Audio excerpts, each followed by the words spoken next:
Hey friends, my name is Dara and this is Dear Hallmark, and we are talking about The Presence of Love, presented by Hallmark Movies and Mysteries, starring Elise Mumford and Julian Morris. A bit about the premise. Eloise Mumford plays Joss. Oh, I forgot her last name. We'll just call her Joss.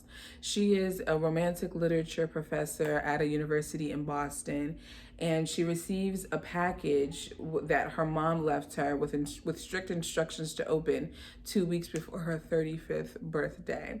Her mom has passed on, so this is a gift that is given posthumously, but it is airfare, train fare, and lodging on at the farm where her mom grew up in Cornwall, England. Or I don't know if it's Cornwall in the movie. I know that's where they shot on location, and like for maybe it is Cornwall. So or Cornwall, England. It's the English countryside, and right before she leaves, she has a meeting. I don't know if this is the department head or not of the university, because Joss wants to be on track for tenure. And so, submitting in her application for tenure, the department head tells her, you're not published. Like, as someone who is in the field of English, to maintain tenure and to receive tenure, you need to be a published author and continue to have and continue to be published, whether submitting to different journals or what have you. And she got a rejection from one publication, which kind of took her off track for tenure. And so we catch her having this anxiety attack when she's first told this. And we see that begins to be a theme throughout the movie, is how Joss deals with anxiety, where the anxiety comes from, how it keeps her from sleeping at night. She has to take medication for it. And so she's at this English countryside cottage, which is just goals on goals on goals. And she's trying to redo this research paper that was rejected, but she gets pulled away by the family who owns the farm now. Julian Morris, his name is Daniel, and he has a daughter named Tegan, and they live with his mom. It was his grandparents who bought the farm from her grandparents. So that's kind of their connection. While she's there, she learns a bit about a little bit about history, but also growing closer to Tegan, we also explore dyslexia. I appreciated that they incorporated that in this. This movie was incredibly shot. I think it was done very well. I do foresee it being slow for some people. I know I have a personal bias and a personal connection because I studied English in college. I studied, and specifically British literature. So I had a personal connection to this. But I could see how this may be slow for some people. I will say though, I didn't quite like the ending. The ending seemed kind of like it just kind of randomly ended. And I didn't think the romance was necessary. The romance came off a tad bit forced to me. I would have been fine had they not kissed or even talked about, like, even if they were to give the slightest of hints that there could be more, I would be satisfied with that because I was so invested in Joss's story and her backstory.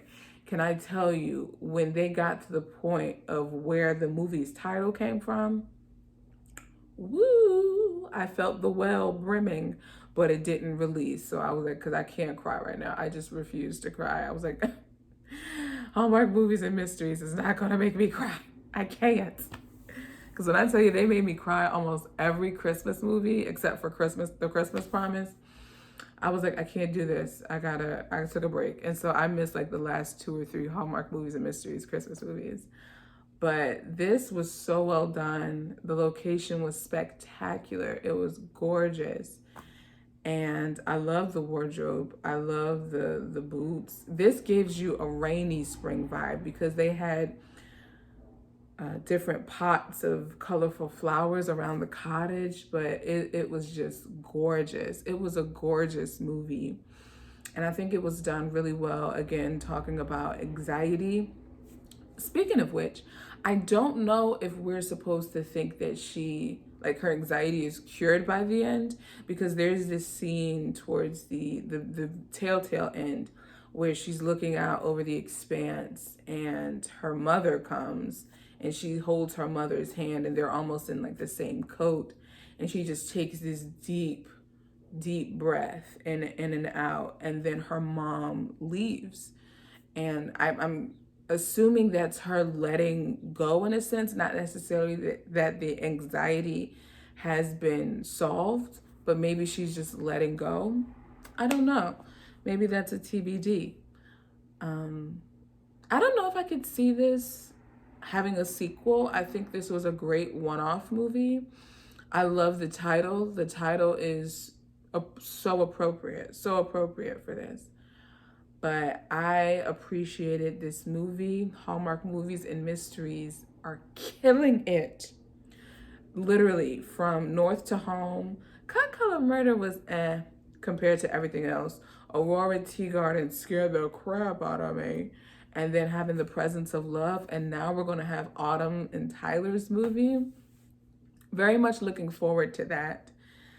But that's my thoughts on The Presence of Love. I would give it 4 out of 5 crowns.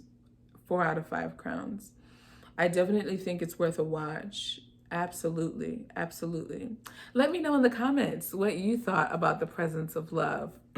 Are you one who normally watches Hallmark Movies and Mysteries in general? Let's talk about it in the comments. And if you haven't already, be sure to follow Dear Hallmark on Instagram, subscribe to the YouTube channel, and subscribe to the podcast.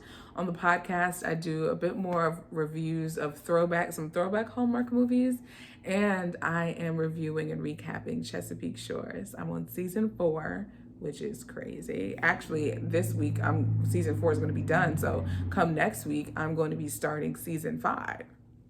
Which is fantastic. And also, you want to be sure to follow Dear Hallmark on Instagram, because I have started a quarterly book club. You guys are able to join where we will read books based off of, I should say, the books that Hallmark movies are based off of. And we're going to be doing a book to movie adaptation comparison over on the gram. So be sure to follow Dear Hallmark for that. And with that being said, you guys, I will talk to you in the next video.